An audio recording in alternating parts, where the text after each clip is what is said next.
Hey, Brad. Hello. I'm about to blow your mind. Okay. I love to have my mind blown. That's why I do this podcast, as a matter of fact. We should have called this Mind Blowers. I feel like that might have gotten a different audience, though. It's too early on a Saturday for that.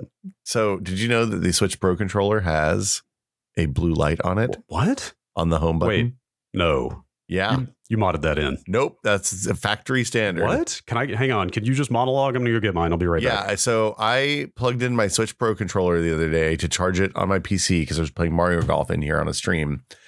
And when I went to pick up the Switch controller, I was shocked, I tell you, because I looked over at it and there was a blue ring of light around the home button on the right side of the Switch Pro controller. Apparently, so I did a little research. I'll have to do this again when Brad gets. Oh, he's back. Thank goodness. I had to do a little bit of research to find out what's going on, but it's been there forever. I'm back. I told everybody. What's been there forever? The blue light? The switch, the light has been there forever. Apparently, Ring Fit uses it on the Joy-Cons if you set an alarm. So, like, if you set an alarm, there'll be a little blinky blue light on the front of your Switch. Wait, an alarm in Ring Fit or an alarm on the Switch itself? Because I didn't know the Switch could do alarms. If you do an alarm in Ring Fit, that's like, I want to work out at 9 o'clock every day. Okay. And then when you go and look at the Switch on your entertainment console, the little blue light will be on the Joy-Con. Oh, wait, the Joy-Cons have it too? The Joy-Cons have it too. What? Hang on, I gotta get my Switch. Are you kidding? No, okay, fine, I'll resist. But the battery is dead in my Pro controller. Well, I mean, so that's how I literally played Mario Golf with some friends the other day on a stream. And they were like, hey, you need, I was like, I'm going to play with the Pro controller. So I plugged it into my PC and as it was charging, nothing. And then when it got to the end of the charge, the blue light came on. I was like, what the hell is this? Wait, I've charged this Pro controller many times and then never use it. But I've never seen that blue light. What? Apparently the 9.0 firmware for the Switch enabled it. Oh, you can turn it on. Maybe at some point Steam controller support switched it on. Is all I can figure. Well, I was just about to say, what do you think is going to happen when I plug this thing into my PC? It's gonna not turn on for a second. It's going to turn on for like 1 second. And it's going to turn off until it's fully charged. Well, that's underwhelming. I mean, I didn't say this was a good cold open. I just said I had a cold open. Wait, hang on. We're setting up Pro controller. Windows apparently knows what a Pro controller is. Yeah, it's so weird that everybody talks to everybody now. Like, hey, I hooked my PS5 DualSense up to my phone the other day and like everything works. The touchpad works, the click buttons, all the stuff that normally didn't work on iOS controller support now works. And like, it just, I was like, this is cool. This is very useful.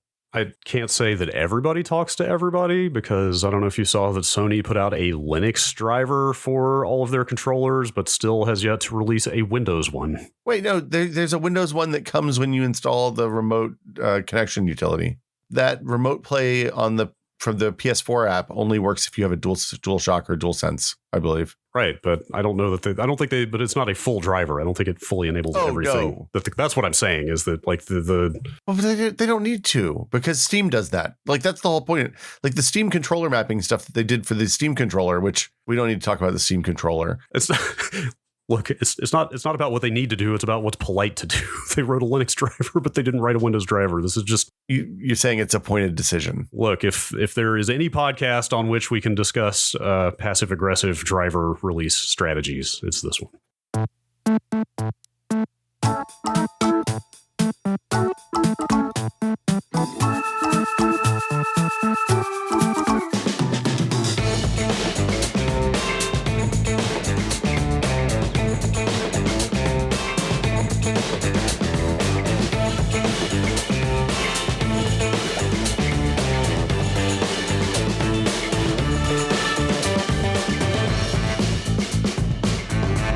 Welcome to Brad and Will Made a Tech Pod. I'm Will.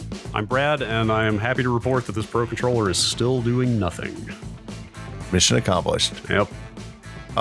So, hey, big news. What's that? This is your birthday week. Wait, oh man, is that big? Is that what qualifies as big news these days? I don't know. So the Festival of Brad starts now. I mean, you're older than me, so maybe you know better, but yeah. I feel like I've passed that point where you stop getting excited about your birthday and you start to dread it, or you just didn't marks another step on the path to... Wow. Wow. I'm sorry. It's Saturday morning, man. I'm sorry. Happy I need weekend. more coffee for this. No, it's look. Here's the thing. I was on your path for a long time, and then I had a young child enter my life, and I'm going to go ahead and tell you, birthdays, Father's Day, Mother's Days, they're fun again. Valentine's Day, St. Patrick's Day, Love a holiday, Flag Day. Mm-hmm. Like we celebrate them all. Yeah. We just get in there. We get up in there. Like sometimes we'll be like, hey, you want some Flag Day cupcakes? I'm like, hell yeah, I want some Flag Day cupcakes. I mean, if you think about it, every day can be a holiday if you want it bad enough. Yes. Let me see. Anyway. Hold on. Hang on. Well, we're doing it. Uh-huh. Okay. Are you going to look up and see what the days are? Oh, wow. Are there not actually enough to fill every single day on the calendar? I'm looking at this is according to timeanddate.com. Holidays and observances in the United States of 2021. There are National gaps. Funnel Cake Day. There are gaps. That's the thing. You always hear about National Funnel Cake Day, or there's something going on. It's like it's National Ground Beef Day. Okay. Like something is always. Also, please let me know when it's National Ground Beef Day. That is one that I will happily celebrate. I have an idea, Brad. This is a good idea. Like I've been studying some podcast history, and I realized that other I'm not going to say which podcast, but other famous podcasts made some big nationwide moves, campaigns, if you will, to get placed in films such as DreamWorks Trolls 2. Yes, I've heard such whisperings. And I think it got them noticed in really big places because they swung big. They went for the fences. Right. They're like, we want to be in Trolls 2. That's right. You got to take your swing. You got to shoot your shot. Yeah. So my first thought was, Brad, we should try to get in Trolls 2 too. Is also known as Trolls 3? Is that what you're saying? No, I meant Trolls 2 also, I guess. We should try to get into Trolls 2. Suggesting we time travel to appear in a movie that already released years ago? No, okay. You're thinking in a 20th century way when people released movies and then they never changed. It's just like in a linear fashion. Yeah, I think we need to engage with the director of Trolls 2 and establish that they need to do a director's cut that features those other guys, but then also you and this. I think this might be. I moved beyond this idea now. So when Trolls World Tour Special Edition comes out, and is what you're saying, are you saying we should replace existing actors, or they should create new scenes with new characters for us to appear in? I don't want to create strife. Like I said, I've moved beyond this idea now because I think because of the time travel aspect and or the probably not going to be a director's cut of Trolls 2 World Tour. Yeah. I think I have a better idea. I think we should try to get a day. Okay. I think we should try to get Brad and Will made a Tech Pod Day, or maybe just Sweatpants Day. Okay. Oh, now we're talking. I think that's got universal appeal. I mean, maybe I do think that Sweatpants has a bit of an image problem. Yeah, I think that sweatpants imply a certain kind of, no offense to any sweatpants wearers, and we have a Twitter account that has the word sweatpants in it. I'm wearing it right now. Well, I never wear sweatpants. I'm just going to say I think that particular garment has a certain slovenly quality associated with it. I'm sorry to say that. I have some that are fitted. They have pockets. Back pocket. Listen, I am not passing judgment here. I'm just talking about what I think the cultural perception is. So, but I do agree with you. I think there is a cultural perception problem with sweatpants in America today. I think if you drop the pants, I think like National Sweats Day. How about this? I don't want to. No, nobody wants Sweats Day, man. I should have been in marketing. Let's do a little marketing exercise here. How about National Comfy Clothes Day? No, I think we have to make a definitive stand. Who doesn't like the word comfy? Doesn't that just like I'm getting a double thumbs up from the doorway here at the suggestion of comfy clothes. I do, but here's the thing: women's sweatpants went through this already. They rebranded as yoga pants. Okay, and suddenly they're socially acceptable everywhere. Pants are worn, or like leggings. That's that's a classy term. Yeah, men don't have that. We have track pants, but they're not warm. They're not cozy. They're functional, and they help you run faster, I think. It's true. You wear them to the track. For all the running on the track that we do. I mean, look, I'm all about the track pants, but I think we should write a letter to the president, get a campaign, maybe get a change.org petition going. Okay. To find an empty day, maybe around the week of your birth. I don't know. Okay. All right. We'll keep that in mind. And see if we can get a national designation of National Sweatpants Tech Pod Day. That's all right. I like where you're going with this. Right? Yeah. Before we get to the business at hand, I will just say that in Googling for Trolls 2, I accidentally ended up on the Wikipedia page for the 1990 horror comedy film Troll 2. And if we can't get into Trolls 2, I would absolutely settle for Troll 2 as a consolation prize. So the funny thing about this is that the director of Troll 2, the horror movie, not World Tour, Claudio Fragasso. He'd fit right in here. I feel like that. I don't think Walt Dorn, who directed Trolls World Tour, is going to take our calls. I'm afraid, Brad. Do you think Claudio Fragasso might, though? If he's still alive, probably. He's still alive. He's not that old. Perfect. He's 70. That's older than I was expecting. Anyway, I'll just real quick. I will say, according to timeandday.com, there are a lot of openings. Well, there we go. I genuinely thought there had to be like some goofy holiday for every single day on the calendar. Let's Well, this one actually, looking at this is like pretty like widely observed ones. These are like all the serious ones.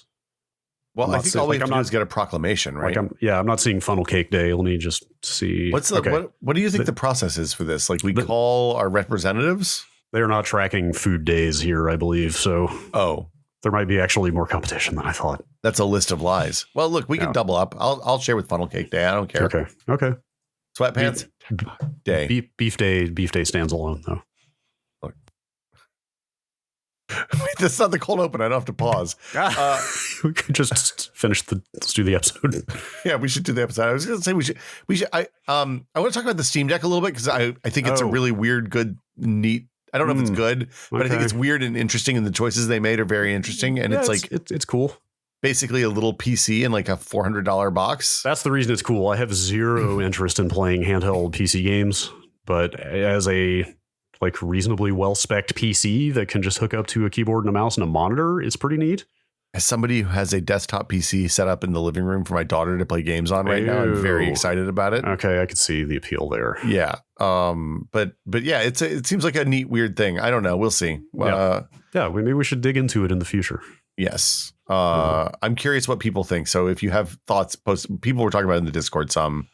It really has dominated discussion on our Discord, on the Nextlander Discord, on forums, Twitter. It sure is a hot topic, it seems. I'm kind of surprised. People really like playing handheld video games. So I love laying in bed playing video games. That's why I'm excited. Like, that's why this is an exciting product for me. Okay.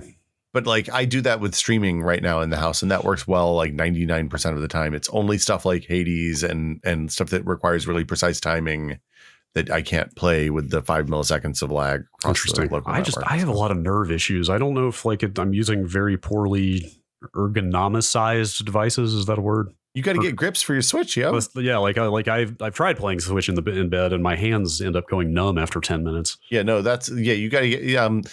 I bought a thing at Target that was like $12 that clips onto the back of the Switch and gives it like big knobbly Wii U console style grippy things. It's almost like having like controller prongs to grab onto. Now, hang on. Are you laying fully prone and holding it kind of above your head, or are you propping up on pillows and like holding it in your lap? I prop up on a pillow. And okay. I kind of like, look, if I'm being honest, I'm laying with it resting on my belly, and then I'm just looking down. It's like a built-in. It's like I have a shelf. TV tray. Yeah, exactly. Okay. But what's the real topic for today, Brad? No, not my birthday, but we did this. Your birth year. Yeah. When is your birthday? Was it May? It's May. Yeah. Middle of May. You want to know my kindergarten teacher and my first pet's name now? Yeah. What is it? I'm not telling you that. Wait, do you actually use those? No. I mean, I probably did at some point, but no. Anyway. But we're celebrating the year of your birth today. Yeah. Yes, we did this. We did this for the week of your birthday. We went and looked at a bunch of the tech and science and similar topics of the year you were born, which was 1975. Yes. And we thought we would do the same thing for me. I think this is a grand idea. Which is 1979. People seem to like that episode. I hope that my perception is correct, that people were into that, because it's really just a way to talk about a fun grab bag of historical stuff. Well, yeah, I was going to say, like, if people like this, please let us know. Either tweet at us or post on the Discord or whatever. Because it's not an infinite well, because there's only a finite number of years. Well, it depends on how broad you want to make the term tech, because I would say that there were probably periods in the 1600s that had a lot of very interesting technology of the time. I think we could do like half centuries. Okay. Or centuries, maybe. Yeah. I mean, I think it's pretty pretty inarguable that the pace of technological progress has increased exponentially in the last century, right? So that means as we go back in time further, the amount of time that we lump in with each other will increase at an reverse exponential scale. Yes, the tech innovation density falls off commensurate with your movement backwards through time. So if you missed that episode, what we're going to do is kind of do quick hits on the things that we thought were interesting from a technology or culture standpoint. Yeah, anything that kind of fits in the wheelhouse of the culture podcast. fits, I think. Yeah. From 1979, the year of Brad's birth. Happy birthday, Brad. Thank you. Thank you. Celebrate. Yay. We should celebrate. I used to be one of you guys. But celebrate the small days. It's good things like Sweatpants Tech Day. I have at the urging of my lovely partner, I've gotten in the habit of taking my birthday off every year, which is good because I never take enough time off. I took like almost zero time off last year, but I did do that. Look, you don't want to be one of those grumpy. Like I had two grandfathers, as many people do. Some people have more. One was a grumpy guy who worked every day until he was no longer able to work his entire life. Okay. The other was real fun. We did he had a bazillion hobbies. We went to flea markets together. He taught me how to bowl, all sorts of good stuff. We had good times. Now that's a grandpa. I don't remember the work grandpa very much, except for him yelling at me for being, like a weird 90s kid. Sure. The other one spent a lot of good time with. So, be like good grandpa, Brad. Can I ask? I don't want to. You want their mother's maiden names? No. I don't want to delve too much into your family history, but which one was married to the computer? The fun one. Okay, that checks out. That's what I would have assumed. Yeah. Okay. So our first topic, speaking of computers and things that are now computer related and weren't at the time. Yeah. Brad, tell me about the Walkman. Yeah, the reason it's at the top of this list is because it's the first thing that came up when I started searching for what was big in tech in 1979. It turns out that the first release of the Sony Walkman is right up there. You can't say this. We just put this in the order in which we found him. You got to say, well, we thought about this. We thought this one was really an important, interesting way to start. Blah, sorry, blah. I didn't fully fill that in. That's the order it naturally landed on here. But then we looked at this list again and we're like, you know what? We should start with that. There's a reason that is at the top of this list. Yeah, it was. So prior to that time, transistor radios were a thing in the 60s, which, transistor radios made the radio portable. So it was like a little pocket sized thing that usually had a strap and an antenna that poked out. By portable, you mean battery operated? Battery operated, and you could carry it around. I don't want to go off on a million tangents, but what were batteries like in the 60s? Like disposable batteries? Like they were the same. They just not too different. Same sizes. They just sometimes I think they were wrapped in paper or cellulose or something instead of metal. Same chemical composition generally? Probably not, because they held dramatically less energy than the modern batteries. So that's probably there's probably a whole episode there in the history of batteries, because I mean that's an interesting. But yeah, so the Walkman added the cassette player, right? But as far as I could tell, I tried to, because I didn't want to just crash in here and be like it was the first portable tape player ever, because inevitably then you could find something else. But as far as I could tell, there was not a portable music device prior to this that lets you play recorded music. It was just portable radios. There may have been. I feel like every time with this conversation when Guardians of the Galaxy or when X-Men First Class came out, because the character in there. What was it? X-Men First Class? There's a movie that's set in the Days of Future. Was it Days of Future Past? Days of Future Past. Is that the one with the time not time travel, but the flashbacks? I haven't seen a lot of the recent X-Men movies. It's that's the right choice. I might have seen that one though. What are you getting at? I think there's a character that listens to a Walkman, and the movie is set a few years before the Walkman exists.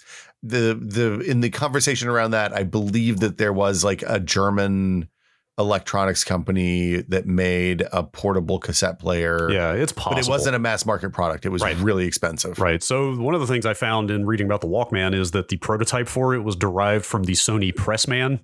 Oh, yeah, the Pressman, of course. Everybody's previous favorite portable, the Pressman was for journalists. It was a portable tape player meant for recording like interviews and stuff like that. Oh, that's cool. And they kind of adapted that into obviously the Walkman was huge from a technological standpoint and from a lifestyle standpoint, but I feel like the kind of marketing blitz, the cultural institution that it became, like Walkman became like, you tell me, I had one. It was the desired brand. All the other things were garbage. The thing I was going to ask, though, and this is where my memory gets a little fuzzy, is like, did the term Walkman get into Xerox and Kleenex territory of just like that's what people called their portable tape player, right? Like it was close, right? I think they were careful about it. Sony was not Sony. I mean culturally, right? Yeah, like I think it depended. It was very well known, at least. It was like your mom calling your Sega Master System a Nintendo, right? Kind of, yeah, it's kind of. The thing for me, there were two things for me that were notable. One was that it was the first time that wearing headphones out in public, like wearing headphones in public, was weird. Okay, sure, I could see it. Like when I got a Walkman, and I didn't get one until they came out with the waterproof ones, years in the future. And I had to like literally save money because my parents were like, we're not buying one of those damn things. And it was absolutely fascinating because like I could listen to whatever music I wanted, listen to the radio what I wanted. When I went backpacking, I took it with me because it was waterproof, and I could listen to music at night. Like it was cool, but it was also like an isolating. It was one of the first times I remember feeling alone in public. Sure. So yeah, which is always a strange feeling. They were banned from my school for a long time, from my high school. Yeah, I could see that. That. So wait, did you have one of the sport ones? If you had a waterproof one, was it one of the like Dayglow yellow and orange? Yep. And no pads. Wacky looking ones. Walkman Sport was like a big brand unto itself. Oh, well, so it was and they were bright like fire engine yellow. Right. And they had different kinds of headphones. So they had like prototype earbuds, but there was an arch that went over the top of your head like a normal pair of headphones, but they collapsed. They folded up into four. Oh, I remember those. Yeah. And they would get really small, but instead of having speakers that sat on top of your ears, they just had these things that went into your ears. We didn't have a name for them at the point. Like we didn't call them earbuds because nobody had thought about that, but also probably terrible for your hearing. Well, not that I guess current earbuds are not much better. That was the other thing. This is going to ruin your hearing. I mean, I do have constant tinnitus now and I've lost mid-range hearing, but yikes. Probably not connected. I had one of the classy kind of standard black ones, and I think it might have had a little LCD on the front. I forget, but it was my first tape player. I think I'm pretty sure, like my own. Did you record music off the radio? You remember doing that? Not so much off the radio. I did do that some, but I think it was more from like, I might have duped some stuff from like a friend's CD player or something. I think I caught some stuff off the radio here and there, but my mom was like, here's how you do this. Look, you call the radio station and you're like, hey, when are you going to play the song that you want to hear? And they say, we're going to play it at the 3:00 hour, sometime between 3 and 3:30. Like, okay, thanks. And then you just sit there in front of the thing for 30 minutes. And every time the song ended, you'd press record and then you'd roll back because there was a foot counter on the tape recorder. Okay. Then you'd roll back to know where to rewind if you didn't get the right song. Oh, okay. I was going to ask what you do with all the chaff, but if you just keep rewinding over and over the same spot. So it makes the tape real bad. I was going to say that wore out the tape pretty fast, right? Look, there wasn't longevity wasn't really a concern in this case. Sure. Yeah. Yeah, that was something I read about, or that was pointed out in my reading about this, was that it was also kind of, obviously the Walkman was not the only thing that brought this on, but it did kind of give rise to mixtape culture. Like it was the first time people could maybe 8-tracks had that to a degree. I'm not sure. You could record, I think you could record 8-tracks, but I don't know that anybody did because I don't know that they sold blank 8-tracks. Right, because that's the thing. Like cassettes were so much more mass market that this was really the beginning of like people making their own mixes and kind of cobbling stuff together that way. It was just a huge thing. Have you ever? I had never seen the very first Walkman before. Is it the one with the orange puffs? No, it's mostly blue and gray. Oh, the specific picture on Wikipedia is my favorite because it's so weathered. Like whichever one they got a hold of is extremely used, which really just, do you see it? I'm looking right now. It is so, first of all, it looks like that Sharp X68K from Metal Gear Solid 5. Like just that era of late 70s, early 80s Japanese industrial design in consumer products, consumer electronics. It's like, it's so rugged and like faux industrial. And again, this one in particular is very beat up looking. It just looks so awesome. I kind of want one, even though I have zero use for it. This is the design that the cassette player Transformer was based on too. Oh God, no, that's probably It's that's probably it's Soundwave. Soundwave. Hang on, I got to look up Soundwave now. It's not exact, but I think it's like it definitely like the buttons where they are on the side. Let me compare. There's definitely commonalities. Like the color scheme. All the Soundwave pictures you find are him as a robot. I need to find. Oh man, Soundwave I can't believe I never realized that. Deck. I need to compare. Well, let's see. I think I got Soundwave before I got a Walkman. Probably they're not. Oh, yeah, definitely, absolutely. Well, they're similar. They're definitely similar. Like the color scheme for sure. The color scheme is exactly the same. That weird slidey button on the bottom for the volume and the bass. That slidey button is there, but it's specifically the mostly blue, somewhat gray, little accents in yellow. That is exactly the design of the first Walkman. Oh, it looks so awesome. I wonder. Hang on, I shouldn't do this. Don't do it. I'm just. Well, you have to decide before the episode goes up if you're going to do this. Is the thing. What? Like if the moment the episode goes up, the eBay situation will get dire. Well, I typed original Walkman into eBay and I'm not seeing anything, so it may not be a thing you can get. It's entirely possible. It would be the TPS-L2 is what you're looking for. What is it? TPS-L2. Let's see. Well, that is a common Google search. TPS-L2 for sale. Let's see. Here we go. I should really just. That looks counterfeit. I'm not sure about this. Look, you don't want to get a bootleg Walkman. That's that Iowa stuff. This is eBay listing for $19.95. Yeah, I don't know about this. You might have to go to a collector. I don't know about this. You might have to go. You might have to know somebody. There's a lot of service manuals online. It's a pretty serviceable piece of equipment, I would guess. So the next thing, speaking of music.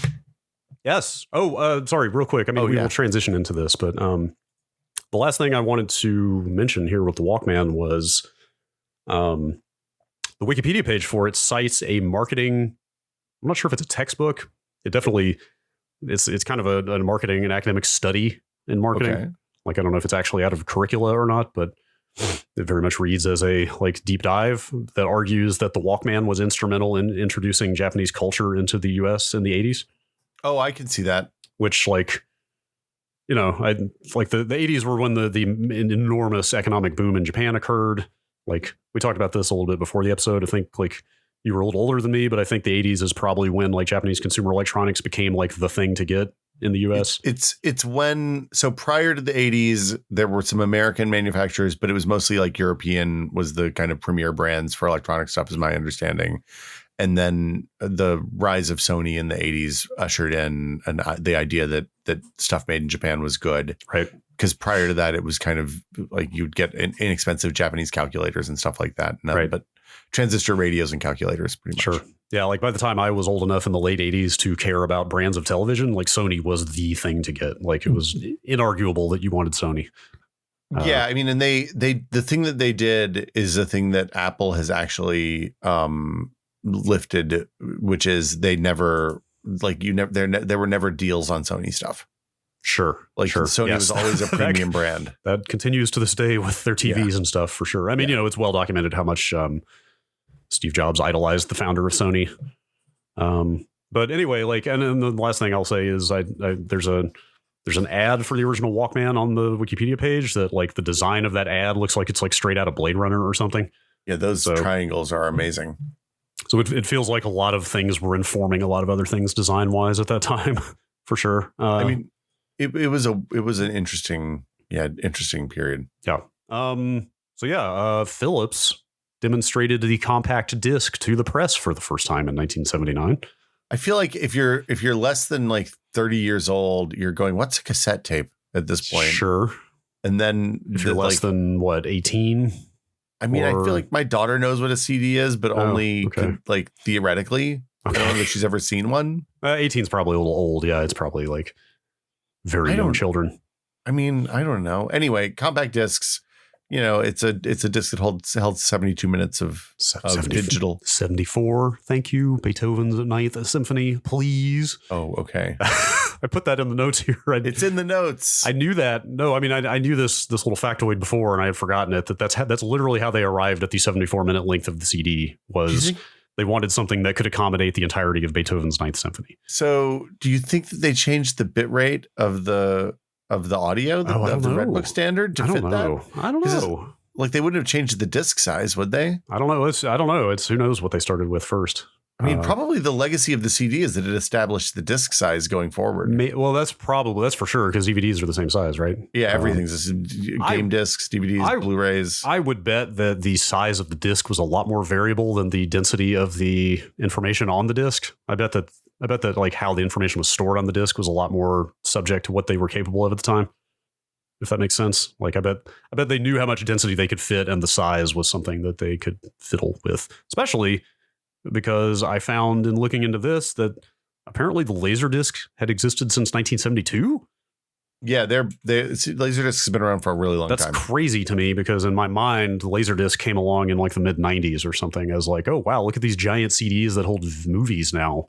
Well, I had no idea the Laserdisc design actually predated the CD by like a lot. Oh, well, yeah, because most of the Laserdiscs are analog. Right. So that's the whole thing I've never quite understood is the analog digital split. Like, I guess maybe it was just like coming to CDs first in my mind as a child. Like if it was on an optical disc, it was digital. And I never understood how analog video was being stored on a disc that used lasers.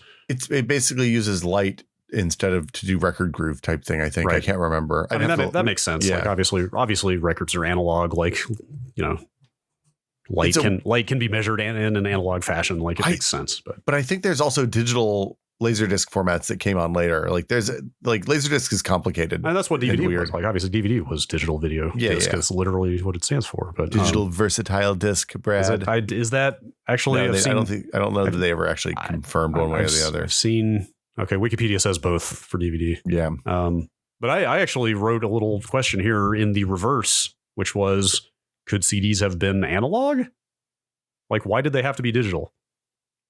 I think that digital was did it store more? Maybe it stored more. Well, I would assume that you could fit more data into the same tracks. With digital. That's my question, because if analog video on optical disc technology already existed, I don't see why it couldn't have just been analog audio. The reason I ask is because like you don't hear about it so much these days because everything is digital now. Like they lost that fight. But do you remember back in the day, like a lot of audiophiles, like music connoisseurs, were very up in arms about the rise of digital music? Records just sound better, man. I mean, it's beyond that. I mean, like just the analog digital argument, it's just like the argument was like digital. And I guess it's true. Like digital recording is losing information, right? Well, I mean, because of the way it samples discreetly from moment to moment. Like you are technically losing information, even if the average person can't hear, but you would see people say like, oh, it sounds colder. It's not the real thing. I mean, I feel like some of that's probably person to person bias, because I don't think most people have hardware that'll let them hear the difference in that. Right. This is very much like an audiophile argument. Yeah. But that was the conversation for a lot of the time. You never heard that with tape though, because it turns out the resolution of tape's pretty low. Yeah. The cassette tapes. Right. It was analog, but it was so crappy that who cares? Yeah. And had a lot of noise for some reason. I still don't understand that exactly. Yes. The last thing I'll say about CDs is that in my mind, they still feel like magic, even though they're basically obsolete technology now, because part of that is like, it's a thing I grew up with, right? Like CDs became big when I was, let's say, 10, 11 years old when Probably 10. Yeah. About 10, 11 years old when music CDs started getting big, and then CD-ROMs and game consoles that use CDs came along like a handful of years later. So I was right in that nostalgic sweet spot for them to feel cool. Yeah. But also the other thing is they were so vastly superior to all of the things they replaced. You could skip. Like, dude, skipping.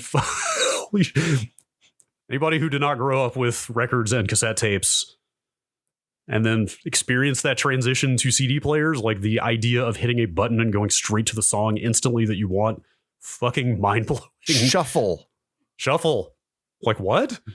You could just say you don't have to, artist intent doesn't matter. Just listen to it however the random algorithm says. But also just like quality and storage capacity, right? Like the quality of the music, like it sounded so much better than tapes. Like when you got games on CDs, or even when like writable CDs came along, like you could store so much more than your average hard drive or floppy disk or whatever. Like, obviously there were problems with like, they were pretty slow. Scratches were a problem. Yeah, it was like 120 kilobits a second. It's real slow. Like loading times were a big deal. That kind of sucked. But like the storage capacity and quality and stuff like that, like it was such a leap. Well, and the other big thing is that listening to it didn't degrade its quality. Like listening to a record, listening to a cassette, you'd eventually wear them out. They'd start sounding worse and worse and worse. Yeah. But it didn't happen with a CD. Yeah. The McDonald's Happy Meal debuted in 1979 for the price of $1. $1. I debated whether we should try to get into like food supply chain stuff around this and how they could sell a child's meal for $1, et cetera, it's a big subject. That's a big subject. That's like a whole episode. Yeah. And also $1 was worth a lot more in 1979, it turns out. But yeah, the Happy Meal when I was a kid, I remember when Happy Meals came out because at first we were suspect of them. Then we went on a road trip and my parents were very excited at that point. But you got a hamburger or a cheeseburger, a handful of fries, and I think a small Coke, or they had the orange high C that's not fizzy at McDonald's back then. High C, sir. Yeah. Orange drink. You just ask for orange. I want to see. I'm trying. I don't know if they had toys in them at the beginning either. That's what I'm looking for. I had that in front of me and I lost it. I don't know if the original one sold with. So around that time, collectible glasses were very popular for movies. Like when Star Wars or Empire Strikes Back came out, you would get glasses. Batman. McDonald's had these amazing embossed Batman. Whichever one had Jim Carrey and Arnold, it was the Arnold and Mr. Freeze. Was that Mr. Forever? No, that Freeze was and Uma Thurman. Was that the George Clooney one? That was Forever. Yeah, the George Clooney one was. I think that was Batman and Robin. Anyway, it was the one with Arnold and Uma Thurman. Okay. That one had amazing like embossed glasses. Yes, they were great. I think I used to have some like Return of the Jedi. Printed glasses that were amazing that are all gone. Yeah. You know what? Inflation calculator says $1 in 1979 is equal to $3.74 today. It's about what a Happy Meal is like. $4.50, $4. Let's see. McDonald's menu prices as of July 2021. Happy Meal. Wow. No, they're undercutting it. A 4-piece chicken nuggets chicken McNuggets Happy Meal. Yeah. $3.29. Huh. It's more than that here. Oh, sure. I guess it's by, I don't know what region this is by. This says $2.49 for the hamburger meal. It's probably like average across the entire country or wherever this person lives. Sure. Like other weird things that ended up having some real deep repercussions. The U.S. and China established full diplomatic relations. Apparently, up until this point, everybody was still PO'd after the Korean War. And we had limited diplomatic relations and basically, Nixon went to China. Yes. Right. Only Nixon could go to China. Only Nixon could go to China. Apparently. I still only vaguely understand what that means. But the point is that opened up trade and all of the things that have driven the massive explosion of the Chinese economy and the proliferation of Chinese manufacturing over the last 40, 50 years. That event arguably, I'm sure, led in large part to the current kind of import-export dynamics that we have today, right? Without that wouldn't have happened. Yes. Right. It also has to do with the one China policy in the U.S., which is a whole other thing that we probably don't need to get into. But multiple cans of worms. This decision left Taiwan, the Republic of China, in a weird Republic of China? ROC. I don't know a ton about 20th century Chinese history, but yes, I believe that's where the nationalists kind of fled to Taiwan after the Civil War. Yeah. So, but basically, we don't recognize Taiwan as a country. Right. The choice we made was we're not going to recognize Taiwan as a country, and the choice China made was we're going to allow them to continue working with them. Right. They just can't recognize them as a country. Yeah. Do you have any insight into why Taiwan is such an epicenter of semiconductor fabrication? I think it's just where people were doing that. They were doing a lot of manufacturing of electronic stuff, and therefore somebody there was like, "Hey, we should build some fabs. This stuff's going to be important." Okay. And it's because it's where TSMC is. Right. That's why I ask primarily, but also like a ton, most, if not all of the motherboards, I think motherboard companies and designers and so forth are based there. Like it's a real hub. It's a real hub for PC building. I mean, like, I'm sure it's just like, random circumstance, the way that Silicon Valley came about and any like hub for a specific industry. I mean, that would be my guess. I don't know. I would be interested in digging into that in a future episode. I think that'd be a cool thing to find out about. Like that. I mean, this is the stupid shit that I spend my time looking into on the weekends, but like I've gone down the rabbit holes of looking into what happened to like 8-bit and DFI and some of those like 8-bit got bought, didn't they? No, I think they kind of dissolved. Like some of the like DFI still exists, but they only make like industrial grade stuff now. They got out of the consumer market. Like, but some of those legendary old motherboard designers, manufacturers, and like you can, I found an old blog from like 10 plus years ago of some person who went to the DFI office to try to figure out why they weren't making gaming motherboards anymore. Wow. And like interrogated the receptionist. That's not okay. Asking or wanted to see a company representative to find out what had happened. And like they concluded that most of the gaming board designers had jumped ship or gotten poached by other companies. Well, when Acer started, they poached a ton of people, is my understanding. Yeah. Scene drama. Yes. Anyway, we got some nuclear business. Good. 1979 was the year that the 3 Mile Island incident, the most dangerous, most released, most serious nuclear accident on the United States territory happened. I didn't know it was that early. I thought that was more mid 80s around the Chernobyl time. No, Chernobyl was like 86. Right. This was, relatively minor as these things go. There was a valve that basically got stuck open and drained a lot of coolant from the reactor and released, nuclear reactors. This is, the 3 Mile Island design is a high pressure nuclear reactor, which we don't really make nuclear reactors anymore, but we really stopped making pressurized vessels after Chernobyl and 3 Mile Island. And what happened was the closed loop, where the irradiated water that actually touches the uranium in the reactor, the water mixed in with the open loop where the water goes, through the steam turbines and all that stuff, and then gets sent out into the atmosphere. And as a result, there was a fair amount of radiation release. It's the normal. If you've watched the Chernobyl show on HBO, thank you. It was a less serious chain of human errors that led to a less serious effect, because at some point somebody was like, hey, something's not right here. And they were like, oh, there's no water. Shit, half the reactor core is melted. We've got to turn this off. Great. Did anybody die? Nobody died. Okay. No deaths. No, the ongoing, the state of Pennsylvania did a multi-year, like 20-year study to see if there was an increase in cancer deaths. Nothing like that was found. Really? I didn't know it was that benign. Yeah, it was a relative, like, look, there's no such thing as a good nuclear disaster. No, of course not. But it was pretty much the best case. Yeah. And as a result, it led to a bunch of reform. So it was important in that regard. The next nuclear incident is the Vila incident. I just learned about this one the other day. Oh, yeah. And then I had never heard of it until you brought it up for this.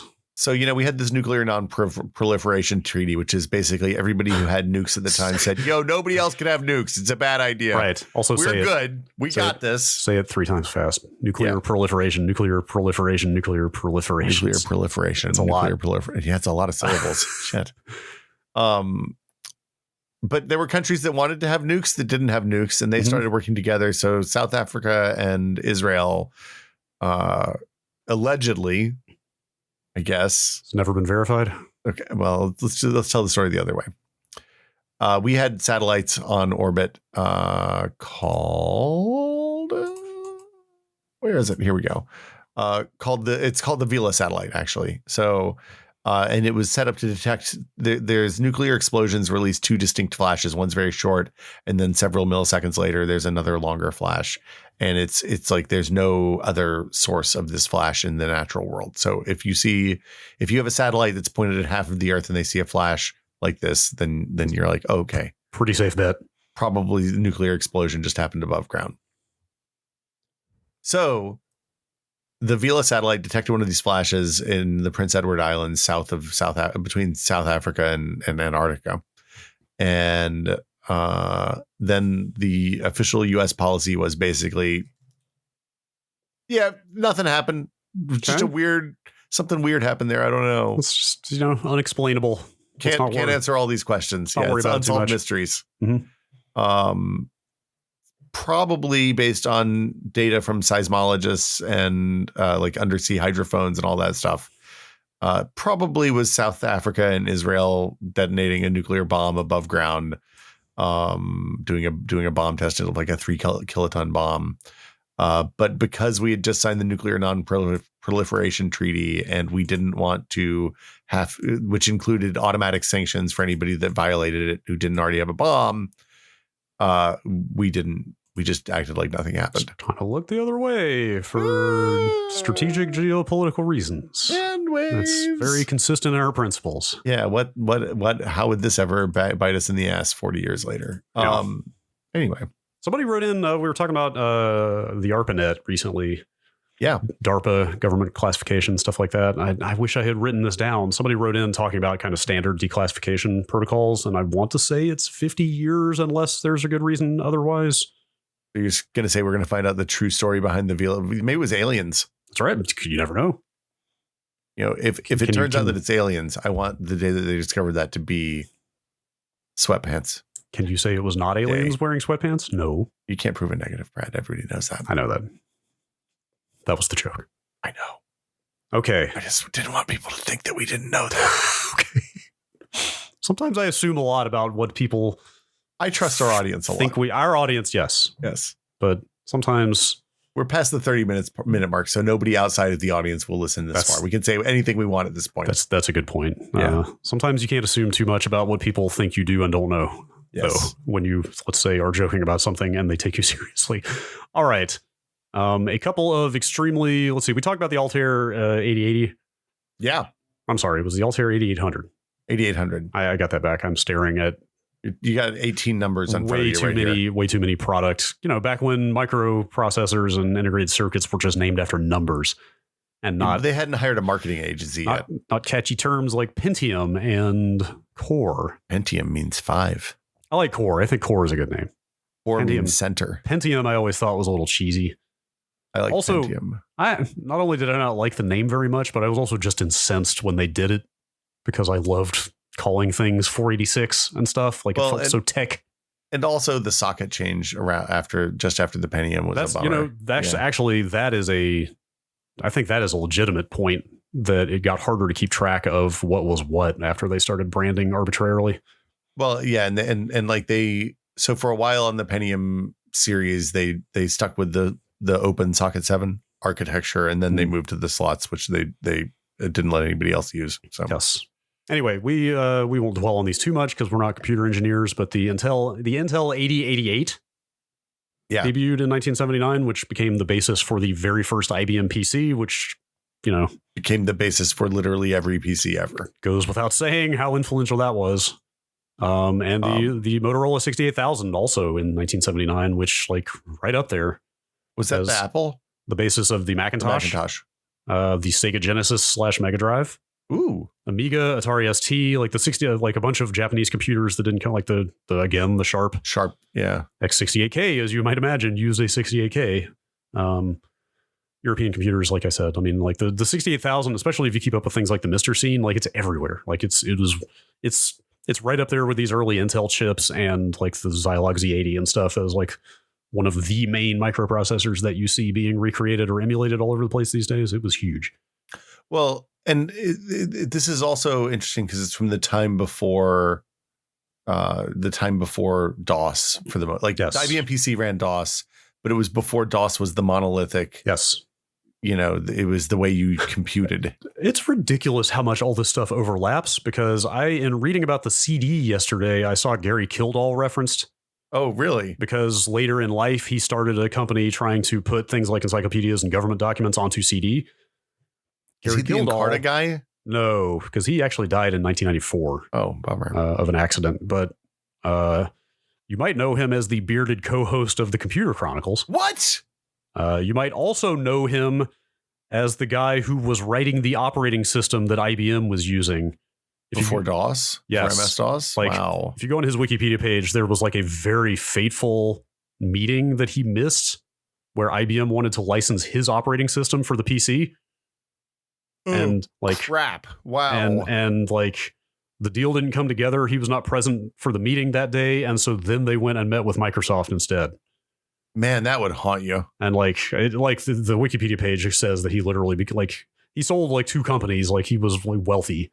It's not like he wasn't successful. Yeah, but his Wikipedia page literally says like he like descended into alcoholism later in life. Oh man, like largely because of what happened with Microsoft. I can't imagine missing something. Wow, yeah, that would haunt you. Also, apparently, from what I was reading, like Bill Gates was not particularly kind about that whole situation at the time. And like in the press, that seems on brand. In his statements to the press, like apparently, like according to what I read, like he was off handling other business stuff that day, and so he was not there for that meeting. Other company representatives were, but Bill Gates like went around in the press later saying like, oh yeah, he missed that meeting because he was on vacation or something. Like he was just like, kind of an ass about it.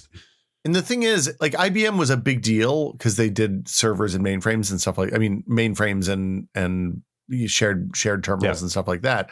But like in the PC space, IBM before the PC wasn't huge. No, of course not. Right? Like there was no PC space. I think that it was also implied that Kildall thought that the IBM PC was not going to be that big a deal because they were not big in that market. Well, and they were going to be overpriced. It was the other thing. Everybody knew, anyway. Anyway, that was a huge tangent, but like you see the same names, the same concepts, the same tech popping up in overlapping spaces all over the place here. Small world. Speaking of small worlds, CompuServe launched in the year of your birth, Brad. So yes, as a consumer service, yes. But I was shocked to find out that CompuServe was actually founded in 1969. People probably know CompuServe now because it was in one of the early like nationwide ISPs, or at least larger than local ISPs. Yeah, like I know our audience skews older, but I do wonder, are we in a spot where we'd actually just need to like define what CompuServe was? Like it was basically, I even saw references to this from press at the time that it was kind of described as one of the other big 3 besides America Online and Prodigy. Prodigy, yeah. The thing about CompuServe, the thing about these, so at this point, these in the late 80s, early 90s, I guess, these services would kind of connect people to what were kind of like big BBSs. They were like large scale BBSs that then you could also access the internet on. Yes. Later, not obviously in 1979, but I didn't understand this. What did people use this for? So CompuServe was founded as a subsidiary of a company called Golden United Life Insurance. Oh, yeah. GULI, of course. Of course. Like, this is such a weird origin. Like, apparently they founded it partially to be kind of to provide computing services to their own company, the life insurance business. Yeah. But then they also started expanding it into renting out computing time. This was, back when computing, like time sharing was a thing. Yeah. Because you were just, signing into mainframes or whatever. They built that up as a business, as kind of a B2B service to rent out computer time to other businesses. And then from what I gathered reading about this, that network built up slowly across the country to the point that they then decided to roll out a consumer service in the evenings because all those computers were sitting there idle in the evening, not being used by businesses who were not operating at night. So you could get like a dumb terminal and hook it up to a modem and get timeshare on one of these machines. That's basically what I gathered from this. Like, I didn't read too much into, they're talking about a lot of PDP-10s and teletype terminals and like that kind of old shit. Wow. But I guess I want to say they called the consumer service Micronet originally, and they marketed it at Radio Shack, but it was so successful they decided to just rebrand it as the actual name CompuServe, and then it kind of grew from there. There you go. And then they apparently were also the first one of those big national services to offer any kind of internet access in the form of email in 1989, which is like pretty early. Yeah, that's why your CompuServe email address was always a big long string of numbers. Yes, it's just your user ID. I always thought of CompuServe. I never used it, but from what I read about it, I always thought of it as the like very techie, like not very user friendly one because of things like that. That was my read as well. I just went straight to dial up shell accounts. Yeah, man, I'm very jealous. I wish I had been into that back then. But let's see. I copied one thing from the Wikipedia page I want to mention here.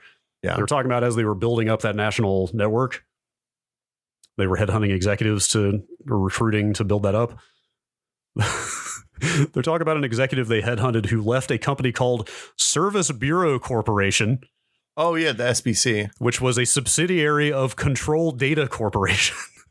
Like, wow. Computing company names from the 70s and 80s are such nonsense mashups of words. Like, you literally just pick two words. Well, but like, if you named it today, Control Data Corporation would be named Slavonus or something like that. That's right? fair. That's fair. I love how bulky and awkward and nonsensical the Control Data Corporation. I wish that this was like a 60s mashup, like a Kondaka, Sure. or something like that. Oh, right? well, don't forget our friends from 1975, Chromemco. Yeah, Chromemco. Never forget. The hottest mixtape of 1975 that graced the album or the show art of your episode.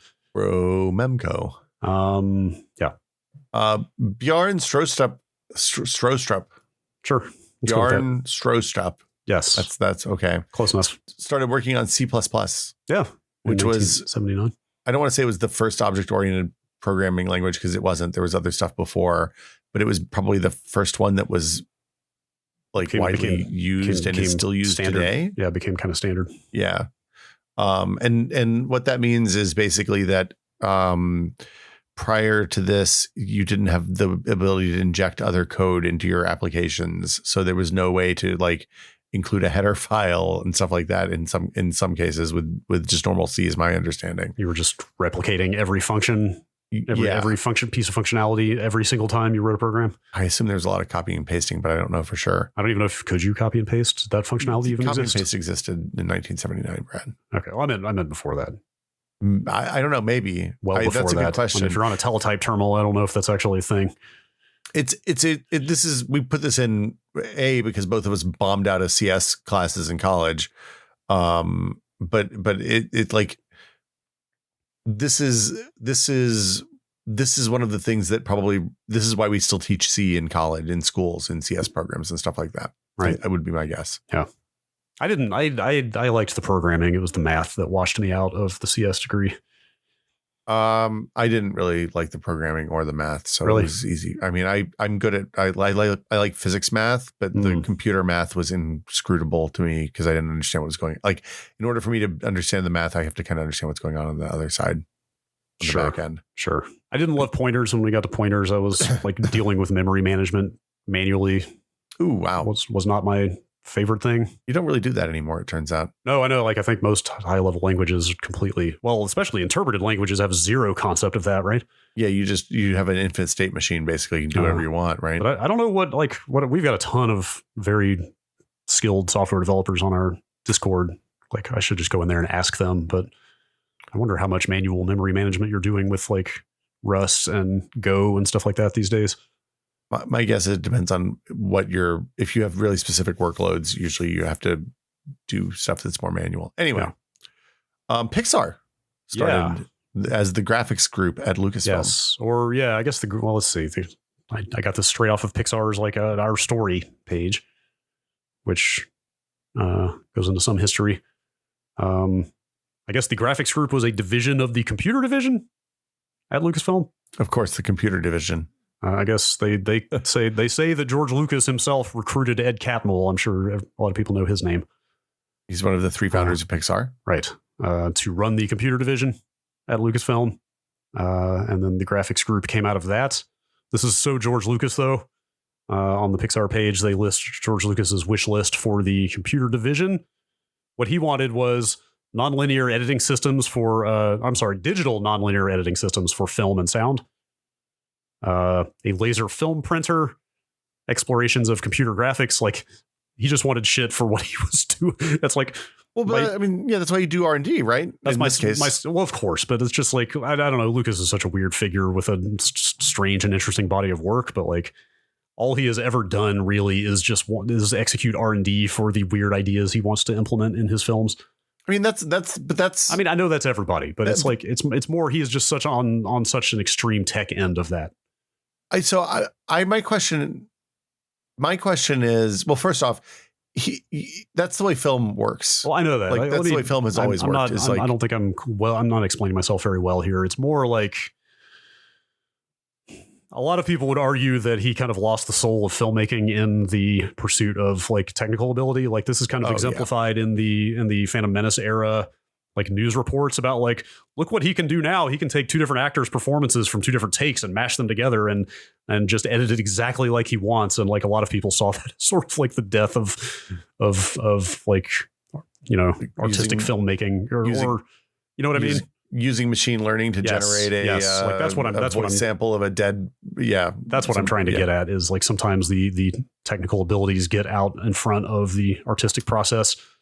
As Steven Spielberg or I guess Michael Crichton famously said, sometimes we're too busy wondering if we can to stop and think about whether we should. Yes, that's paraphrase. That's the thing. Anyway,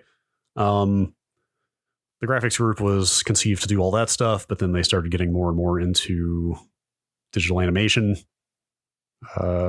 recruited a bunch more animators and so forth, so on and so forth. I didn't know the stained glass night sequence from Young Sherlock Holmes was made in 1985. Yeah. I had no idea. I thought that was way later than that.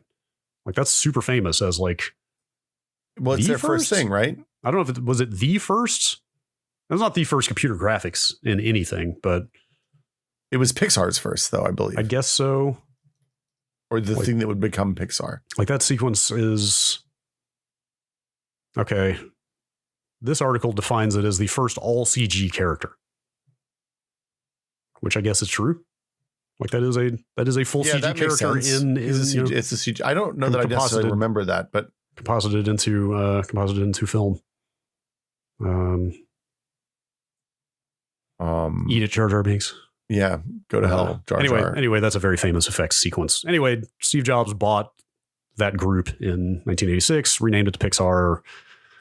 Then it became set them free. Yes, then it became what it became. Interesting. Lots of weird stuff came out of Lucasfilm, Photoshop. John Knoll did some weird science at Photoshop at Lucasfilm that became Photoshop. Yes.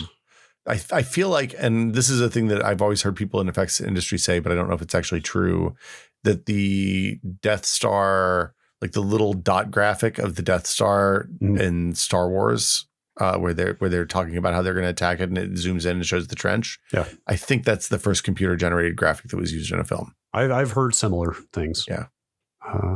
Yeah. Sierra On-Line. Hang on. I'm just going to throw this out there. If anybody at Lucasfilm listens to this podcast, John Knoll is like a top 10 fantasy guest wish list for this podcast. I would kill to talk to that guy for an hour. Okay.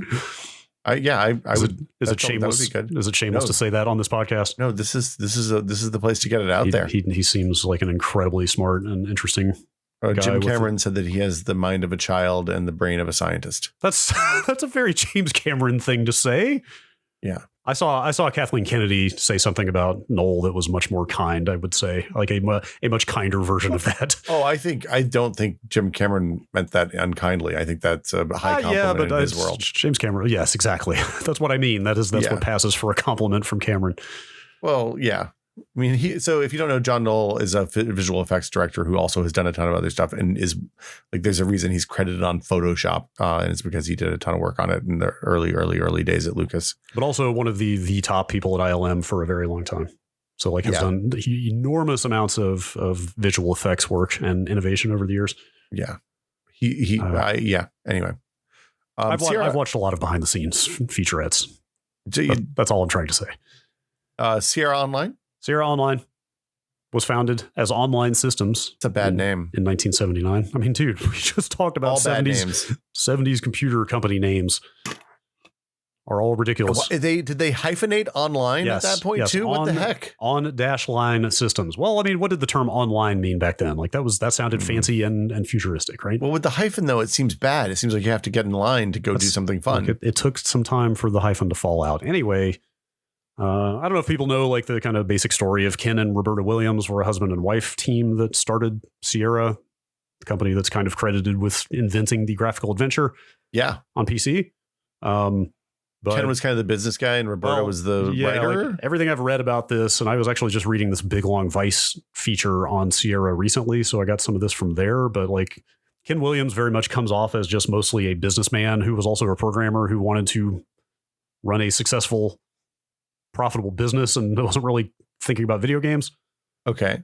Like he left IBM and wanted to just write business software under his company, but his wife Roberta played some text adventures at the time and like fell in love with them, and then started kind of getting him to help her out in trying to make a game.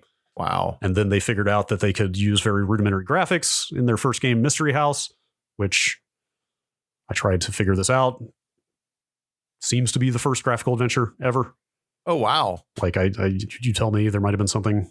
I don't know anything before. So so this was just like flat images with text underneath. Yeah. So I had spent too much time reading about it, as I always do, but she drew, they bought some package that could like overlay computer line art on like scanned images. So she hand drew all the scenes from the game. And then he used that software to convert those into like very simple line art images. Wow. But they were too big to fit on the floppy disk, the 5 1/4 discs they were going to sell the game on.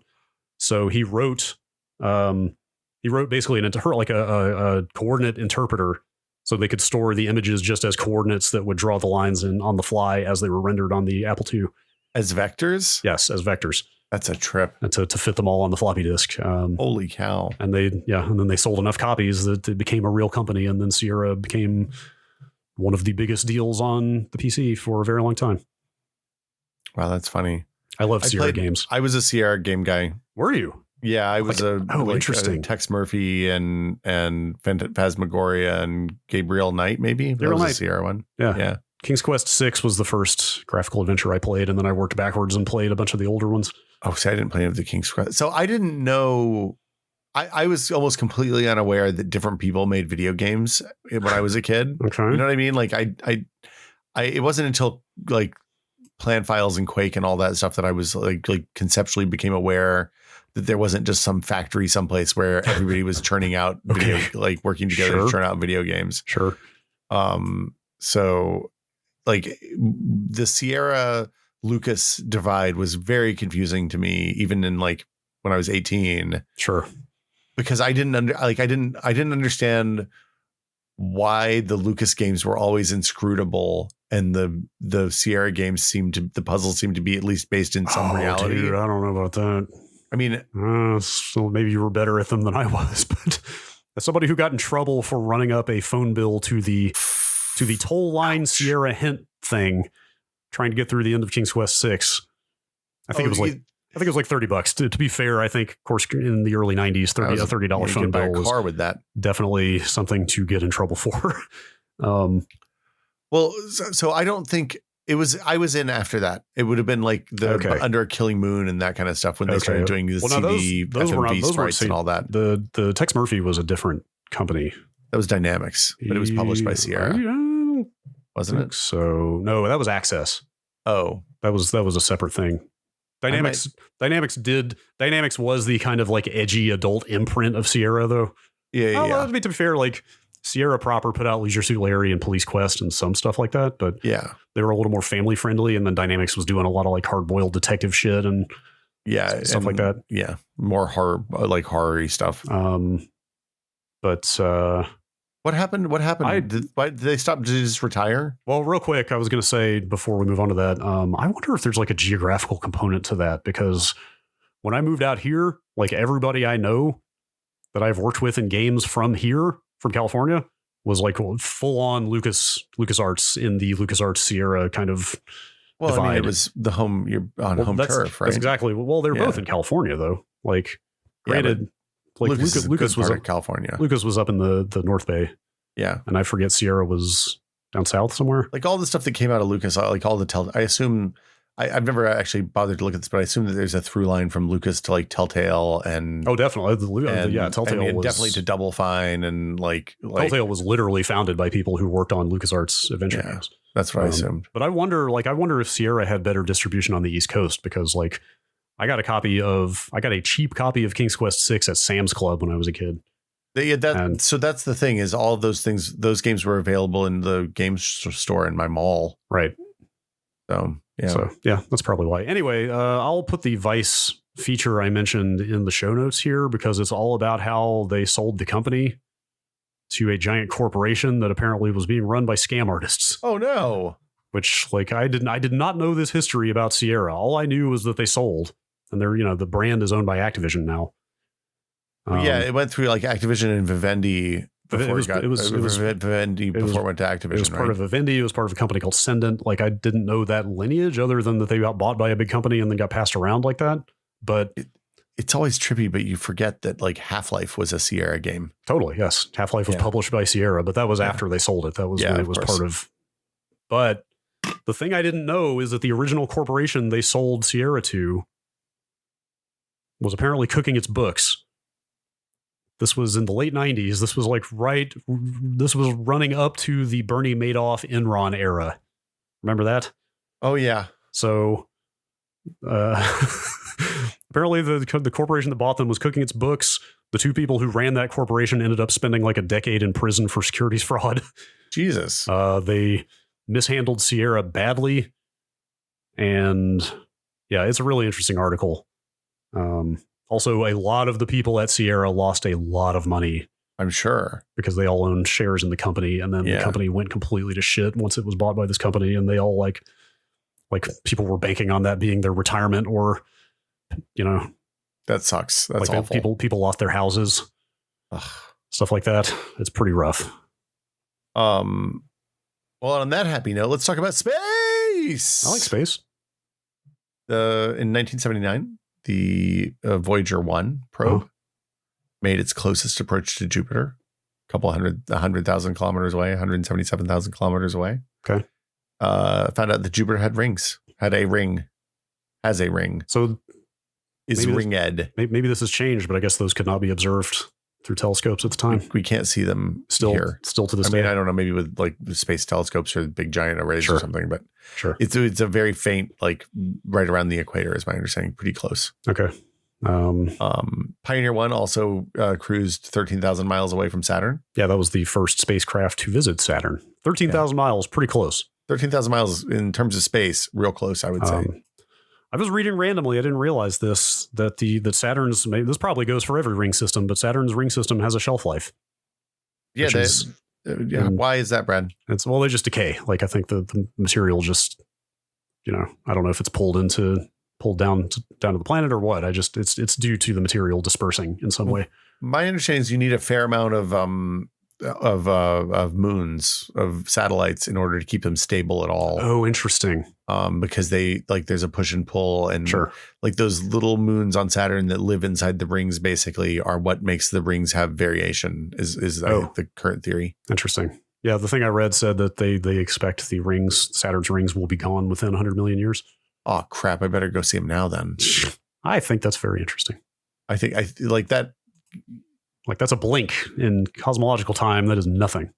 Yes, the permanence of our world is small, is low. Yep. I lost my show notes here. There we go. I have too many tabs open, Brad.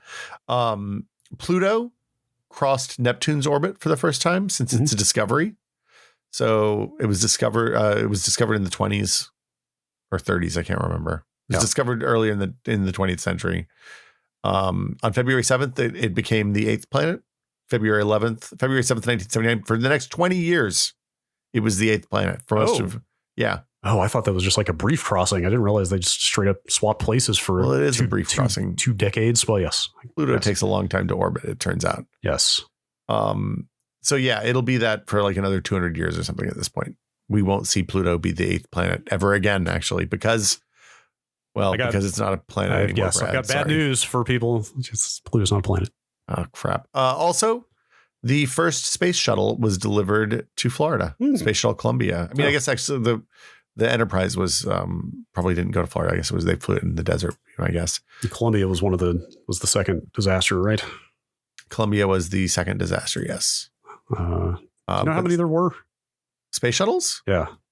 5? Columbia, 4 or 5? Challenger, Atlantis, Discovery, Atlantis, Endeavour, 5 plus Enterprise. And what was the deal with Enterprise? Sorry. Enterprise was a flight test bed for the glide path stuff. So it never actually.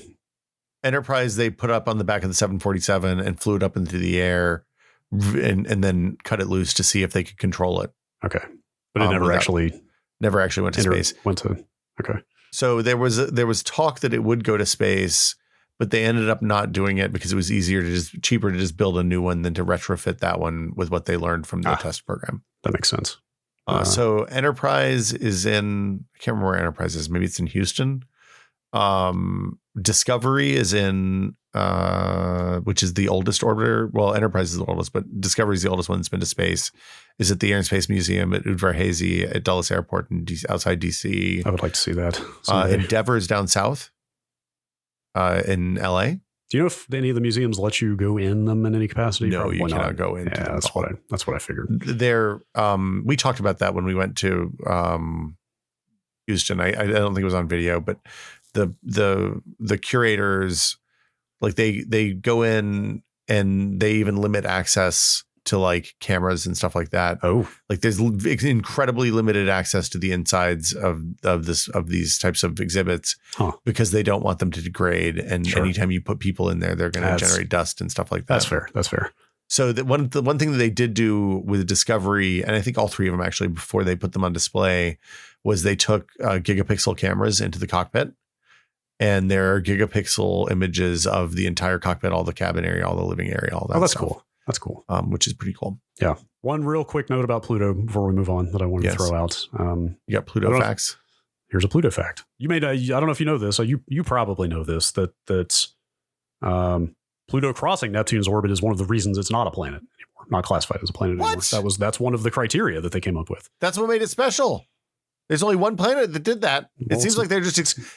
It's not a planet. We learned a lot. We learned a lot about bullying as parents now. I'm sure I get it. Look, I think those scientists bullied Pluto, Brad. That's what I'm saying. Dwarf planets are special too. Wow. Okay. They gave them a special name. That's always bad. Pluto went from the smallest planet to the most famous dwarf planet. What Ceres and Eros are the other ones? Ceres and that's not Eros, is it? What is something like that? I think there are potentially a lot of them in that class in our solar system that are unknown. Yeah, what is it? Well, we don't have to get into it, but to be a planet, the object has to have cleared its own orbit is one of the criteria they came up with. Wow, it can't have any other similar objects crossing over. No justice for Pluto. Yeah. You know what was fun is 1979 is the first time that they televised all 500 miles of a NASCAR race, of a first televised 500-mile race. So they televised the Daytona 500 for the very first time. And that I think is... I can tell you, having grown up in a NASCAR house, that is a long television program. It is a lot of... That's a whole day. Like 6 hours or something? I don't know. They drive 200 miles an hour. It shouldn't be that long, but for whatever reason, it takes a long time. I think this is interesting because this was a technological problem. Like being able to run broadcasts for that long and mix the video from that size of a track and stuff like that was, I assume, something they couldn't do up until that point. So, big deal for sporting events, live events. Yeah. Well, like that and golf. It turns out doing golf tournaments usually weren't live. So doing it live was being able to do it live is important. Probably a lot of listening to the radio before that. I would assume so, yeah. And probably the radio guy wasn't even there. He was just getting told what was happening by somebody else. Yeah. And then the last one, Star Trek: The Motion Picture, premiered at the Smithsonian Institute. That's cool. December. I didn't know that's where it premiered. I've never seen it. It's the one with the bald lady. Yes, I'm familiar, but yeah, it's pretty. The costumes are really weird, right? That's V'ger, isn't it? V'ger. Yeah, it's basically the same story as Voyage Home, but without the whales. Okay. I want to see it at some point. I would like to get my hands. What? I just said I have not seen it. What? Brad. What? I thought you were a Trek fan. You're a TNG guy. Well, yeah, I'm only kind of a selective. Wow. There's a lot that I have not seen. It has a transporter. It shows a transporter malfunction. I've heard it's horrifying. It's scarred me for a really long time. I've read about the movie a bit recently, and now I really want to watch it because my impression of it is that they tried to make 2001. They were trying to make a good movie instead of a Star Trek movie. What I've read about it is that it has a lot of really languid shots of starships and space and stuff like that. And Yeah. It's going for that dreamy Kubrick kind of quality. There's a lot of... Sounds like a weird mess. Yeah. Like there's an opening sequence. They do this a couple times later on in the movies, but there's an opening sequence where they fly a shuttle around and it's just like model porn, like exactly. Spaceship model porn. I do. Yeah. I need to see that. That sounds pretty good. Yeah. I feel like there's a left-handed spanner joke, which I can always appreciate. So yeah, pretty good stuff all around. It's not a good movie. I think Voyage Home is the superior of the giant spaceship coming to destroy us all. Okay. Star Trek's. Sure. I wonder which of the 6 holds up the best these days. Of the 6 not TNG movies? Yeah. Undiscovered Country, probably. That was going to be my guess, actually.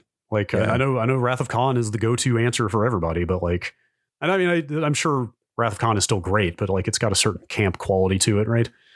It's the ear thing. There's body horror. Like, there's still like it's like they looked at Star Wars and they were like, hey, they have spaceship. Okay, we got spaceships. They have camaraderie. We got camaraderie. They got weird aliens. Okay, we're gonna jam something in Chekhov's ear. Done. Perfect. I remember Undiscovered Country having some like really good political intrigue. Yeah, it's all about the Klingons and bombs and spies and stuff. I don't know. Undiscovered Country. I hadn't watched it until fairly recently. When I watched it, I was pleasantly surprised. Oh, so wow! I should go back. I haven't seen it since it came out. I should go check that out.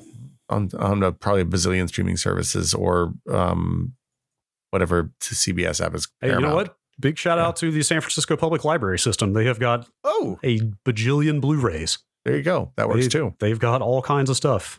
They should set up a Plex server. On that note, I think we should call it a day. Okay. Happy birthday week, Brad. Call it a year. Yeah. Thank you. If you like these episodes, please let us know either on Twitter or on the Discord. Either one is great. Yeah, we would love to genuinely would love to hear. We have batted around the idea in one form or another of maybe just doing this with other years. So as a semi-regular recurring feeture, not monthly, but definitely not monthly, but maybe a handful of times a year or something like that. Just pick a year. Yeah. We could do some newer ones. Yeah, and if you want to talk to other people about stuff like the things that we discussed today, the TechPod Discord is a fabulous place to do it, which you can get access to by joining the fabulous TechPod Patreon at patreon.com/TechPod. It's $2 a month to get in the Discord. For now. Dun, dun, dun. For now and some indeterminate time in the future.